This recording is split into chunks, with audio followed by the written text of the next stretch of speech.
All right, today let's talk about two special equations. Well, one of them is a function actually. Parametric equations and piecewise functions.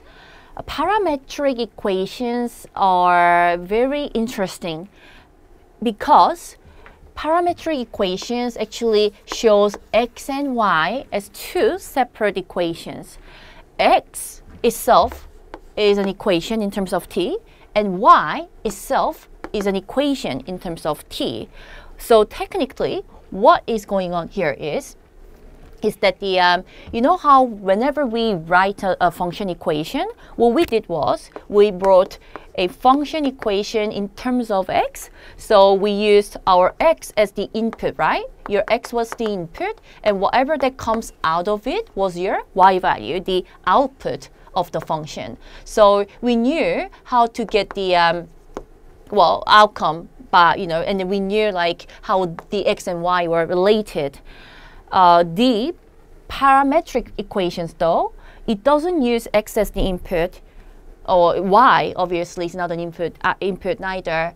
It's t here that is their common input. So basically, since we have separate equations for the x and for the y, by plugging in like different values of t, we are getting x and y for each t, and those two pair up as the pairs for coordinates of these specific equations. Okay, so let me just show you an example that will be much easier. So your x, say, equals to t, and your y equals to 1 minus t. Okay, so technically consider doing this. Just choose different types of values for t. We can choose -2, 0, and +2. And we are getting now two values from each t. Well, for instance, x of t, since x equals to t, should come out as -2, 0, and 2, right? Y, though, should equal 1 minus t. So you're doing 1 minus -2, which is 3, 1 minus 0, which is 1, 1 minus 2, which is -1, right? So when you plot it on a graph, you're plotting -2, 3, 0, 1, and 2, -1. So technically, the t is not, shown on the graph. So why are we separating them? Why can't we just keep them as the regular form, f of x equals to something in terms of x? Well, it's because, for like some math, especially like for physics or vectors, it is actually better if we know the horizontal position separately from the vertical position of a particle or of some like object, right? So since x, right, do show you the horizontal position of a particle, right? And y shows the vertical position of a particle. If we separate them, we can actually understand the position in a, different way. And then it's, really, really helpful for physics as well. So, I mean, that's why we are separating them. So since, we can separate them, and since, usually x and y are put together, we can actually put them back together again. So technically, let's just talk about what t is. What t is, again, the input now for both x and y, all right? T, we call that as parameter. So are we always using t as the parameter? Well, it's not necessarily t all the time. You may use other letters, as well. It's just that t is what we use the most, especially in the textbooks. They do use t a lot. So that's your parameter t. Simply think of it as your input now. So your x, right, the horizontal position is given as an equation in terms of t, and your vertical position, right, 2, is given as an equation in terms of t. Now, if you want to, though, you may put them together, like as the regular function equation. How? Well, the thing is, since your y equals to 1 minus t, and since your x equals to t, right, all you have to do is simply replace t as x. You see? So if you were to combine these together, you will be getting y equals to 1 minus x. So, well, do you think this looks too easy just because x and t were equal to each other? Okay, then let me show you another example. So I'll make it a little bit more complicated now then. So say we have t over 2, okay? And y is equal to x squared plus 3, okay? So t squared plus 3. So what we have to do is, in order to find the equation for y in terms of x, right? You should keep your y as, because it's already written as y equals to something, right? All you have to do is find a way to get rid of t and convert that as x. Use substitution basically. X equals to t over 2. Hence, 2x should equal t, right? So 2x here substitution for t. Hence, this becomes 2x now squared plus 3, which equals to 4x squared plus 3. Okay? So just really just simply consider them as easily converted into the regular form of the function equation. Or they're not always function, you know, it's a function for this case, but just think of it as the regular equation for y in terms of x then, okay? So remember, we keep this, we use this as the substitution, okay? All right, so horizontal, vertical, and we can combine back, you know, the two equations as the regular equation for y in terms of x. All right, let's, you know, just play with some of the examples. With parametric equations, it's better if you just do more examples. All right, now, so here are 3 different problems, right? Let's try looking for the, okay, first of all, the 2 intercepts, x and y. And let's look for the equation for y in terms of x. And finally, let's try to sketch the graph and understand the domain and the range of each graph. Now, in order to find the intercepts, right, you might want to consider looking for the equation for y in terms of x first. However, it's not that necessary for you to look for that first, just, you know, when you have to look for the intercepts. What I mean is that since you already know the definition of an x-intercept and the y-intercept, right? For instance, okay, here we go, A. If you're looking for the x-intercept, you just simply have to let y as equal to 0. What happens when your y is equal to 0? When your y is equal to 0, it's basically having 3 minus t as equal to 0, right? This equals to 0, guys. Meaning that y will equal to 0 when 3 equals to t. Okay?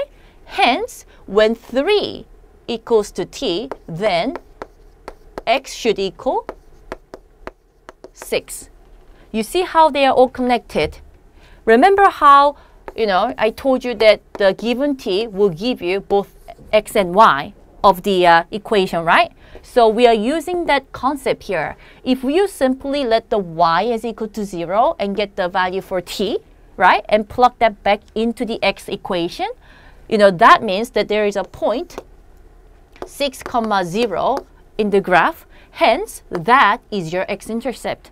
X-intercept again, guys, means that the y is equal to 0. All right, now, so if you're to look for the y-intercept, we just do the exact same thing, but we have to reverse it now. Now, x is equal to 0. So if your 2t equals to 0, then t should equal 0. So what is y of 0 then? It's 3 minus nothing, hence 3, meaning that there's a point at 0, 3. So that's your x-intercept, that's your y-intercept. So like I said, guys, I mean, you know, you could get this equation first and then use that to get the intercepts, but it's not necessary, you know. You may just keep the parametric as it is, let one of the variable as equal to 0, use that t to plug it into another part of the equation.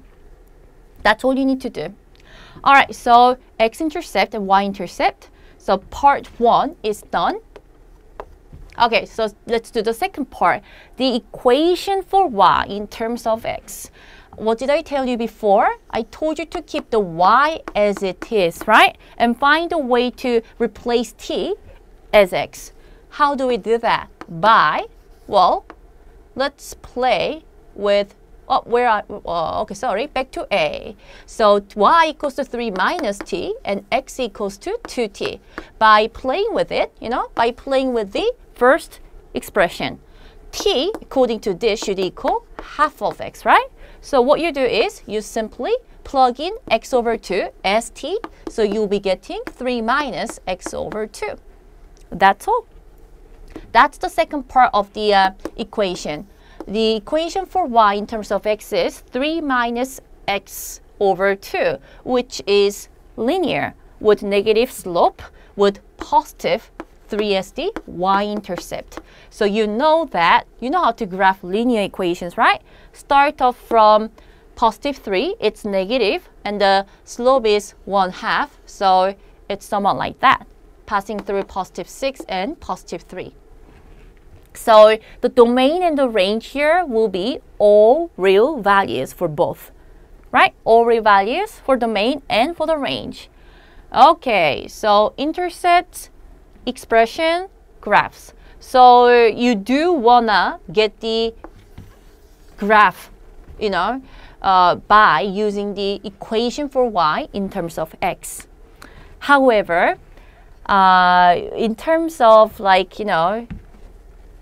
regular parametric equations, you can still get the graph. You don't have to change anything if you have your calculator again.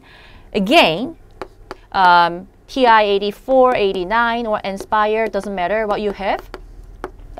If you just change your mode, remember how I told you that you could change your mode for graphs from function to polar before when we are talking about polar equations and how to graph them?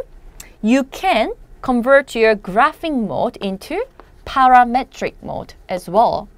And when you press y equals to, after you convert your mode into parametric mode, you will be seeing xt as yts, right, in the screen. So you may write your x equation and the y equation, all right, in the graphic calculator, and then they will show you what the graph is supposed to be like. So why don't you now try graphing this, okay? See, if it works.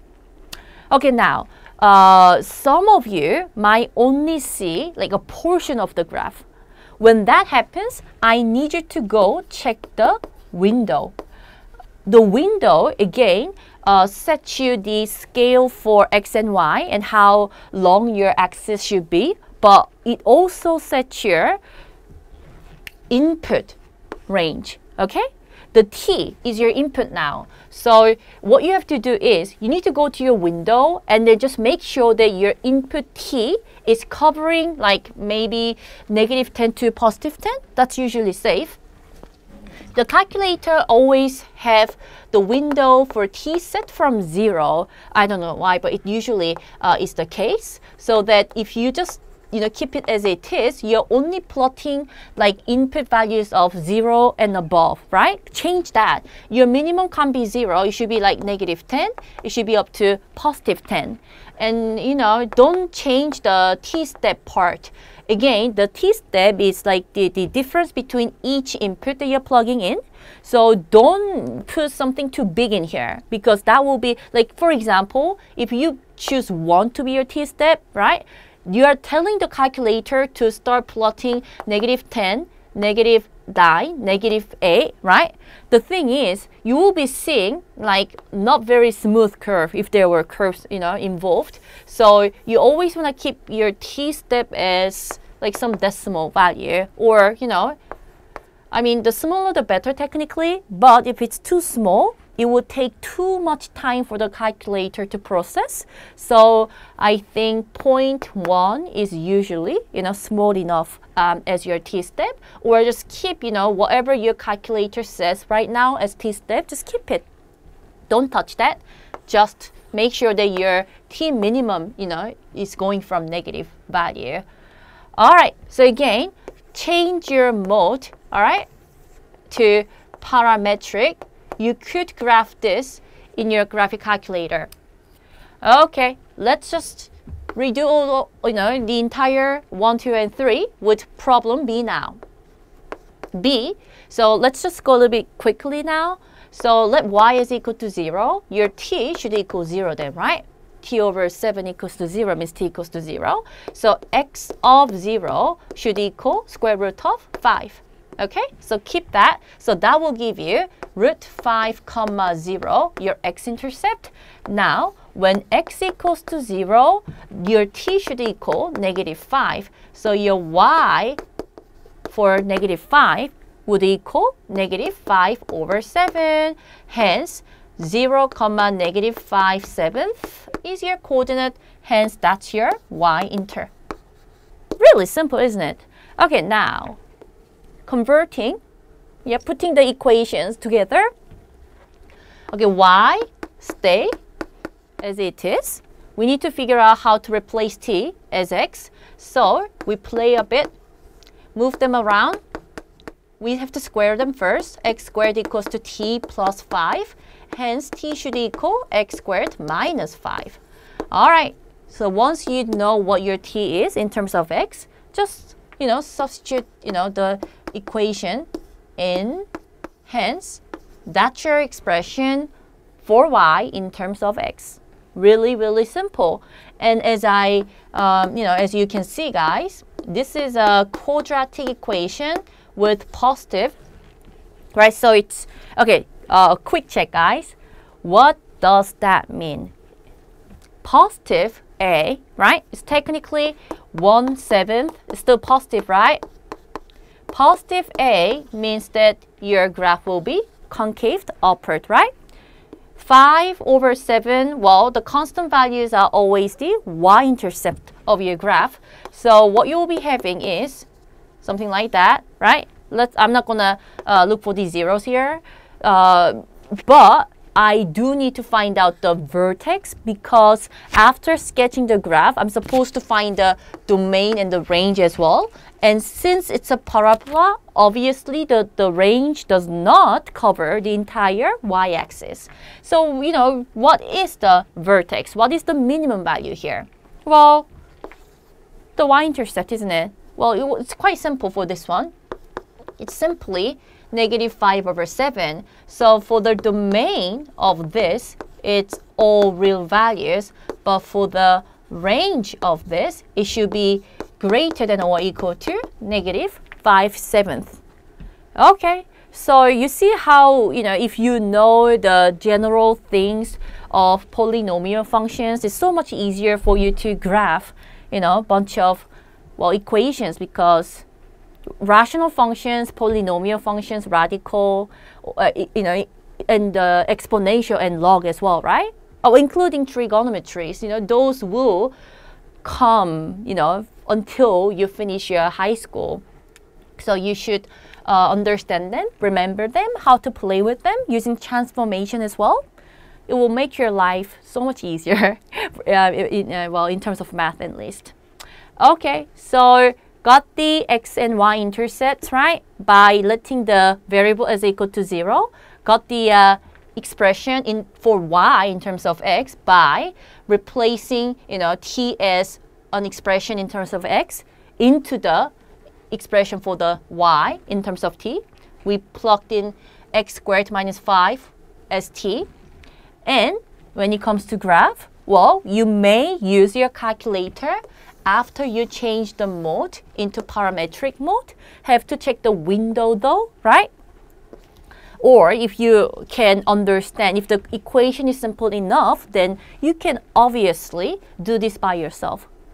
All right, so time to pause and do the last problem by yourself. I mean, try, It's always easier to watch someone else do it, but, things usually don't go the way you thought it would, right? So you should try doing one of these questions by yourself and then compare the answer with the answer that I come up with. Okay, anyway, so if you are ready, let's start off with the XY intercept. Okay, X-intercept first. Oh, interesting. What's going on here? Ooh, is it possible, guys? How do you do this? Well, first of all, if you have a TI-89, you may just like plug this in and it will tell you what your T is. Well, I mean, it will tell you what will happen to your T. However, if you know the graph of e to the power of x, okay, quick reminder, guys. What was the graph of e to the power of x? Remember, e was a number, right? It's a base of, it's a base that is greater than 1. And remember, any exponential form of an equation with a base bigger than 1 was rising as it goes to the right infinitely, right? And it passed through 1. And it also had a horizontal asymptote. Is it coming back to you? The thing is, this never touches the x-axis. There's no t, okay? There's no value, there's nothing, it never. Hence, simply, there is no x-intercept, okay? X-intercept doesn't exist. No, it doesn't exist. Okay, again, so guys, you see how easy it is for us to come up with the answer if you know the basic graph, right? So see how important this is? Or you could, if you're not certain about like whether it should, be equal to something or not, then you have to solve it. And since what we are doing here is with a missing exponent, right? Remember the little thing that we did, having to convert that into logarithmic form? Since the base is e, so technically, okay, I'll just do it step by step. So if you convert, it's basically log with base e, 0 equals to t over 2, right? Which equals to ln, okay? Hence, it's supposed to be 2 times ln 0. But again, do you remember log, right? Ln, it's always greater than. Whatever you plug in here is greater than 0, not equal to. Again, if you try to plug that in your calculator, it will come up with like no solution. Okay? It doesn't exist. ln 0 doesn't exist. So if you actually do remember those little details, the moment you come up with this, part of the expression, you will have to say, oh, I'm going to stop because it doesn't exist. Okay? So know the details. They are tiny details, but it's really crucial when it comes to solving expressions, and then, really, really helps you to save the time as well. Okay, so that was simple. X-intercept doesn't exist. Y-intercept though, just because there's no x-intercept, is there no y-intercept? No, right? We still have to check. Okay, so will x be equal to 0? Let's see. If x equals to 0, 1 minus t over 2 should equal 0. Hence, t over 2 equals to, oh, well, that's nice. T equals to 2 when x equals to 0. So your y value should equal, where am I? So e to the, 2 over 2, which equals to simply e. Okay, so your y-intercept equals to e. A point lies in 0, comma, e. That's your y-intercept. Okay, all right. Next, let's put the two equations together again by looking for the replacement for t in terms of x. Okay, let's see. So let's start off with writing down 1 minus t over 2. What shall we do? Shall we? Well, I usually prefer not to have negative. So is that okay if I do t over 2 equals to 1 minus x? Okay? And since t equals to 2 minus 2x, right? Oh, done. Okay, we plug that into the previous expression for y, where, ooh, interesting. You get 2 minus 2x all over 2 here.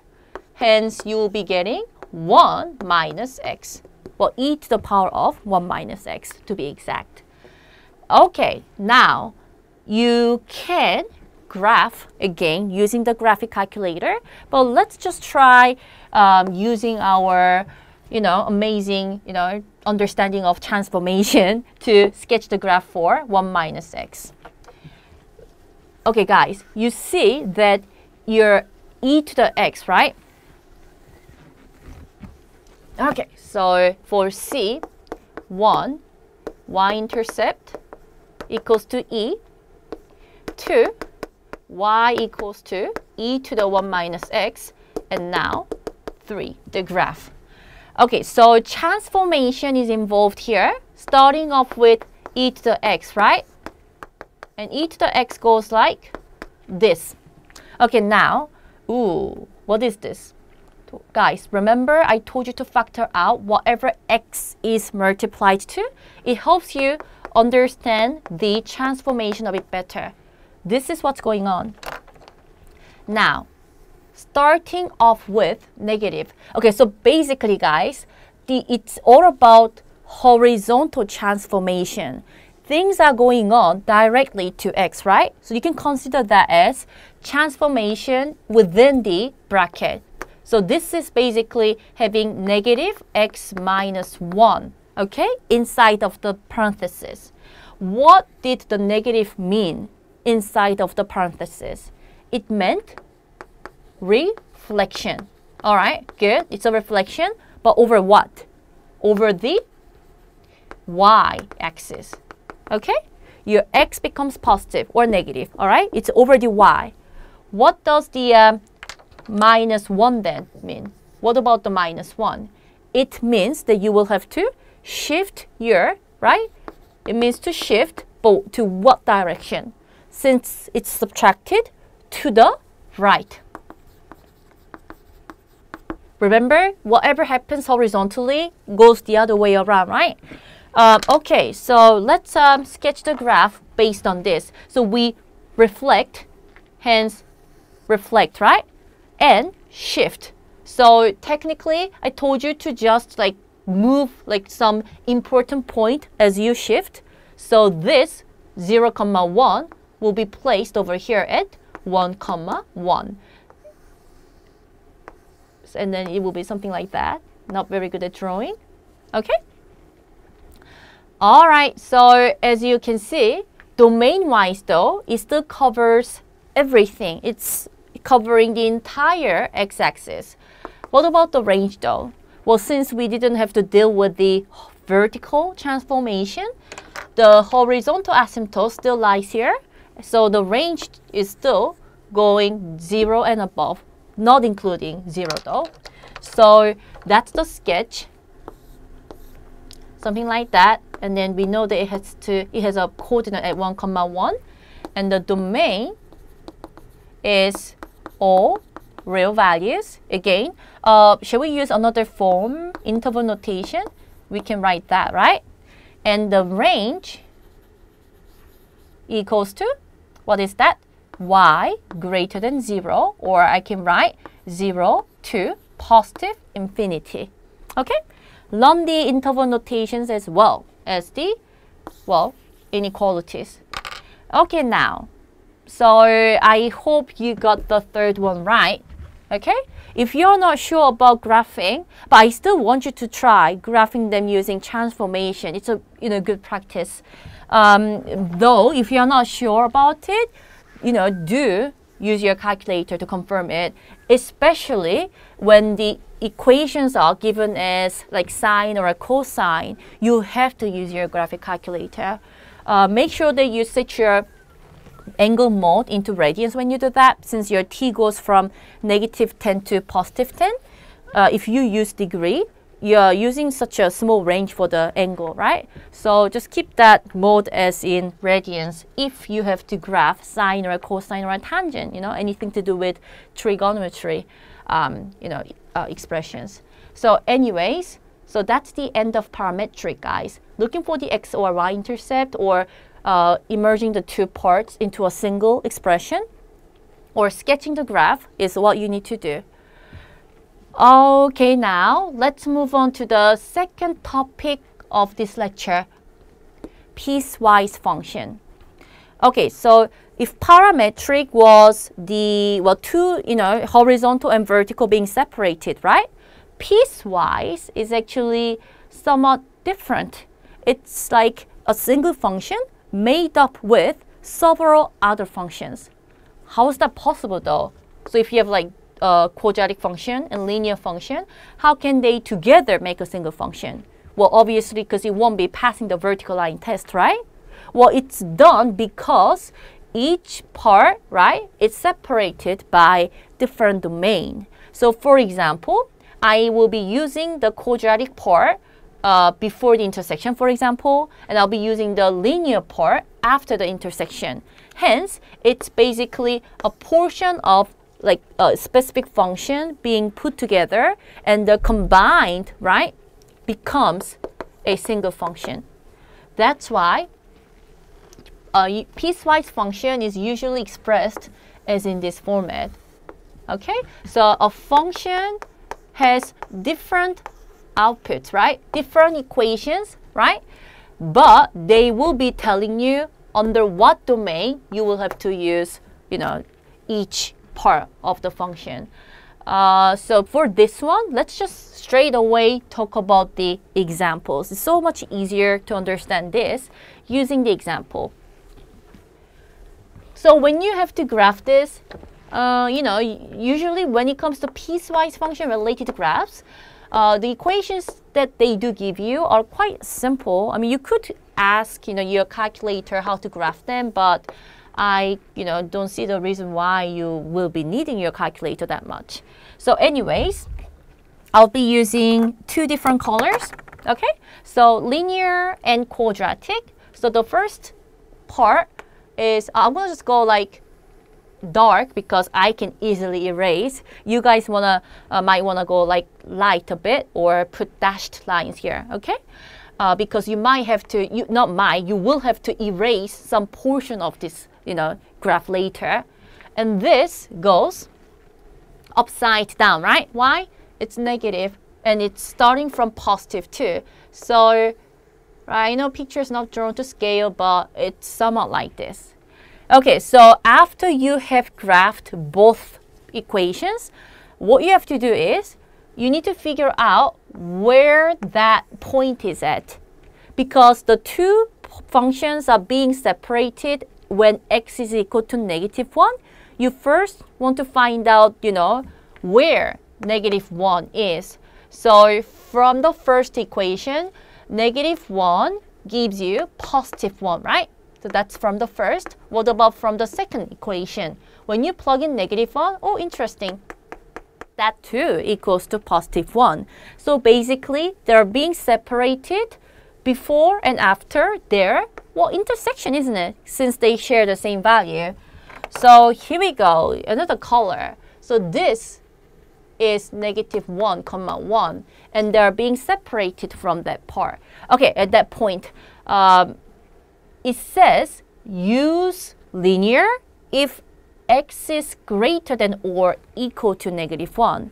That means linear is being used for greater than or equal to -1. This is -1 and this is the greater part. On the other hand, it means that you are not supposed to use linear before -1. Okay? So again, you will have to find the point, right? And circle it because it's including -1, 1, and color that linear part for x greater than or equal to -1. Okay, what about the quadratic? It says use this for x less than -1. So we can't use quadratic for any value that is greater than -1. So we have to erase this part and we have to keep this. Okay? So this, it's supposed to be empty circle, but it's sharing the same point, so it doesn't really matter. So this is what you have: a portion of parabola on to the left and a straight line linear to the right. So the domain and the range, right? the domain is equal to, well, all real values, and the range, as you can see, together combined is a single function, right? But together combined starts from 1, then less. So it's y less than or equal to 1. That's the domain and the range of this, function. Okay, now, so we kind of did the last problem already with question A. Let's do 1 and 2. Find f of negative 2 and find f of positive 5. Okay, so that too. The thing is, consider both g and h, right, as the, well, f of x technically, right?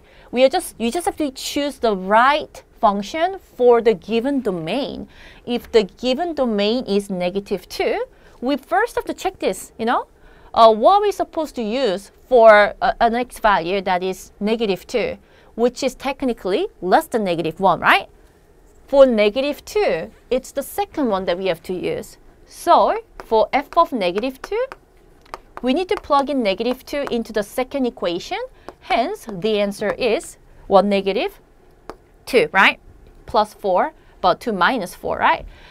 For the 5, isn't that greater than negative 1? So you will have to use the first equation, negative 5, end of it. So again, it's quite simple, guys. Check what the x is, check the domain, choose the right equation using the domain. Okay. So that is the, well, answers. Well, these are the answers for question A, the value for negative 2 and 5, and the graph, and the domain and the range. It's not too bad, is it, guys?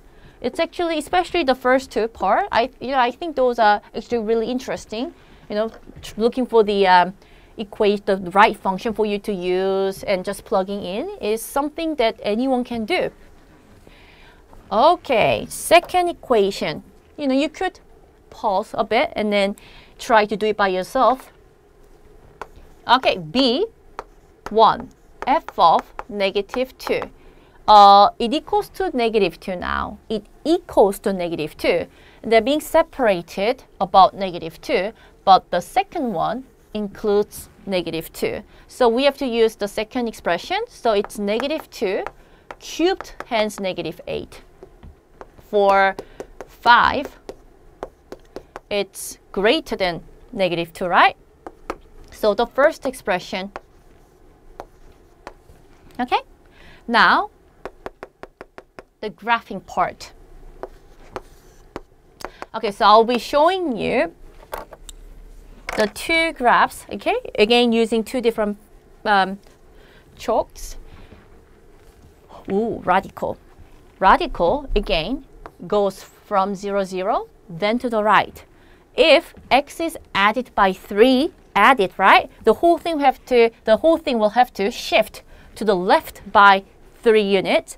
So instead of starting from 0, 0, it will be starting from negative 3 and upward. Okay? Now, what about x cubed? Well, x cubed is something that you should just know, right? Okay, now they are being separated at negative 2. So what do you have to do? Figure out where negative 2 is at. Negative 2 here is square root of, ooh, interesting, 1. So that's just 1 then. What about the second one? When that equals to negative 2, the y value should equal negative 8.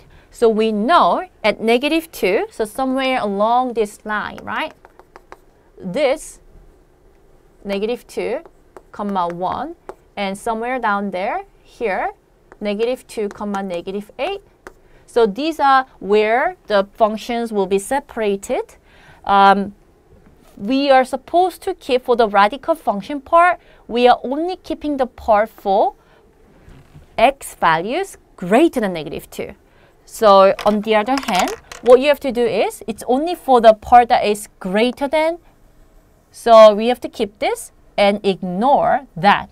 And also, it's not including the point at negative 2, so keep it empty. For the cubic function, we are keeping it for less than or equal to negative 2. So we can keep inclusive of -2, right? And less, hence to the left, which means we may get rid of the portion of the graph on the right of -2. Isn't that interesting? Is that a function, guys? Yeah, it passes the vertical line test, right? That's separated, but that's still a function. So can we look for the domain and the range of this? The thing is, guys, whether they are put together or separated, together it's a single function, okay? So this and this combined is a function. So if you think about it, the domain starts from -2, not including, to infinity, including -2 to positive, to negative infinity, right? Hence, the domain covers the entire, right, x-axis. Hence, it's all real values. Range is a bit trickier. As you can see, the top portion starts from 1, then it increases forever, slowly but forever. The left side, the bottom part, starts from -2, including, then, so hence, including -8, then it goes down forever. So the range here should be greater than 1, not including 1, greater than or equal to, well, less than or equal to -8. Okay?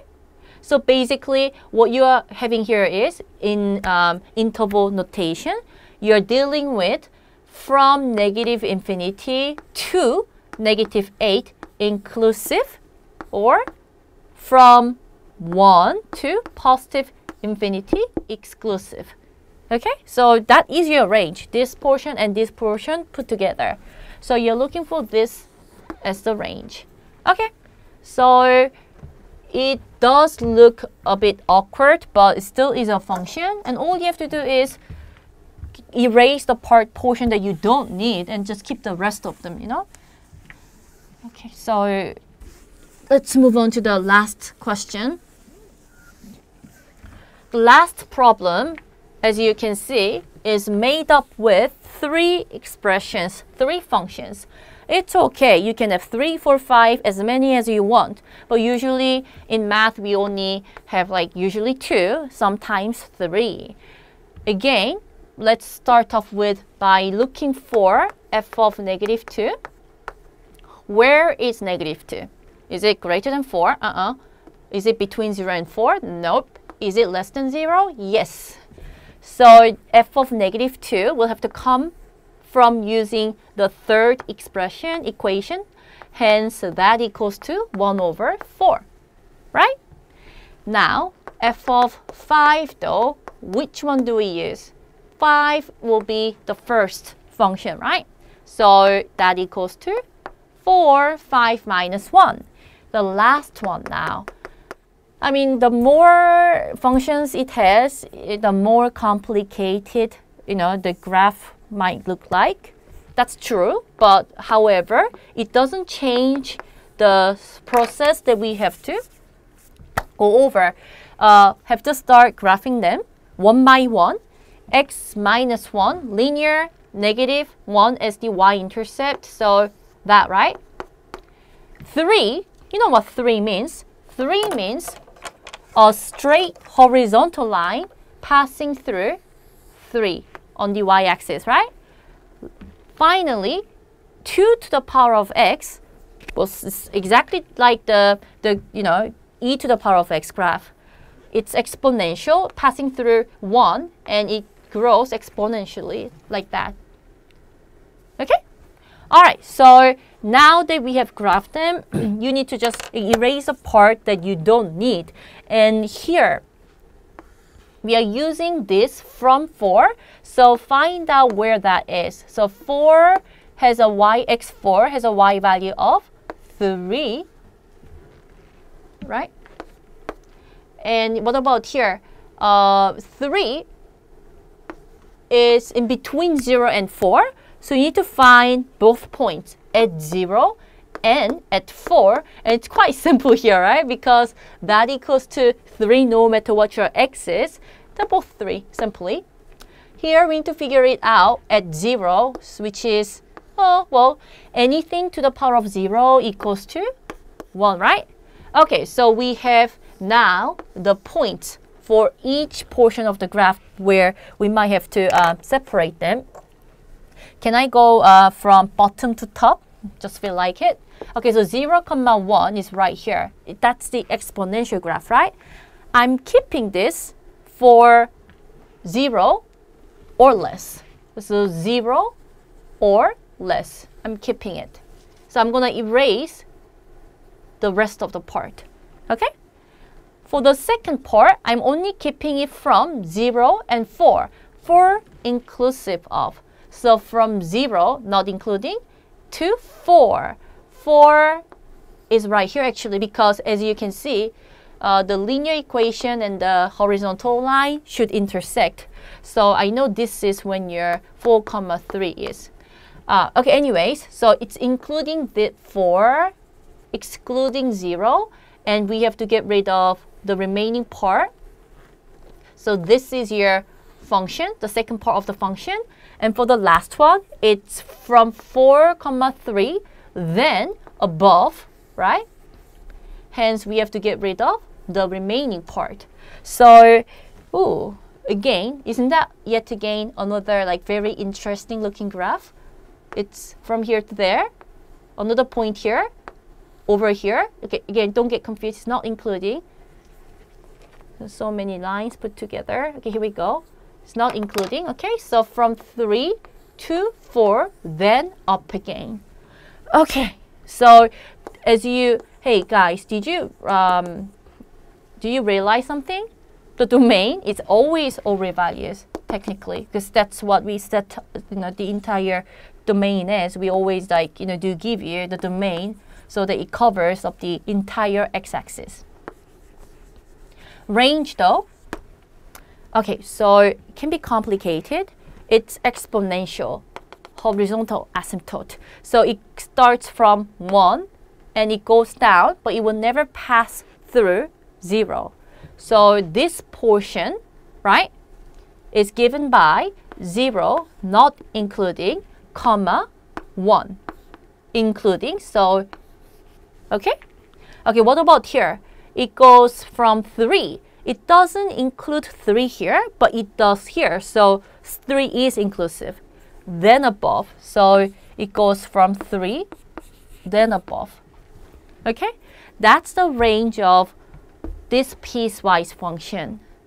Okay, this is a little complicated because if you kind of look at this, it looks ugly, honestly, and it might look a bit messy. But if you think about the process, whether you have 3 or 2 or 4, it doesn't matter. You just graph them all right? And only keep the portion that is given by the domain. Get rid of the rest of the part. And whatever you see, right, as the final outcome is your function. This is your function, okay?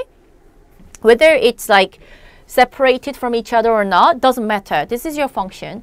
And the domain and the range can be done by just checking out, what portion of the x or the y-axis that your function covers.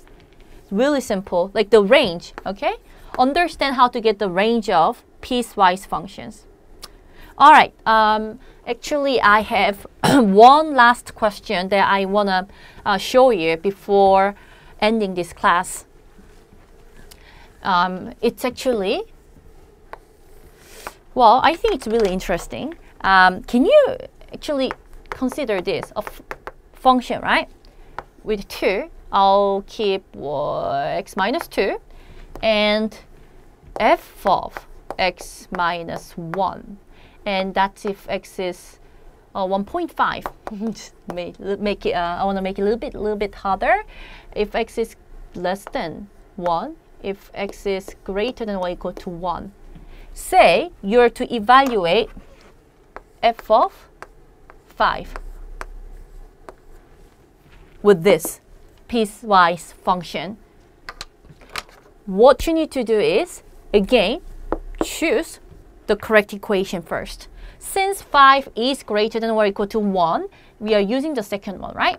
So what do? We plug in 5 into this. But then this is the confusing part. Many students go like, oh, what is this? Like there's an f of x and there's an f of negative x minus 1.5.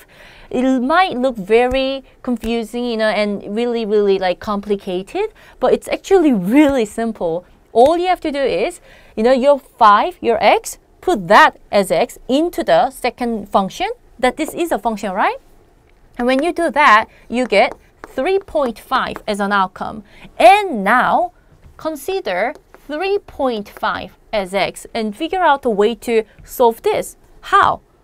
Back to your function, it's still the same function, right? What's your x? 3.5.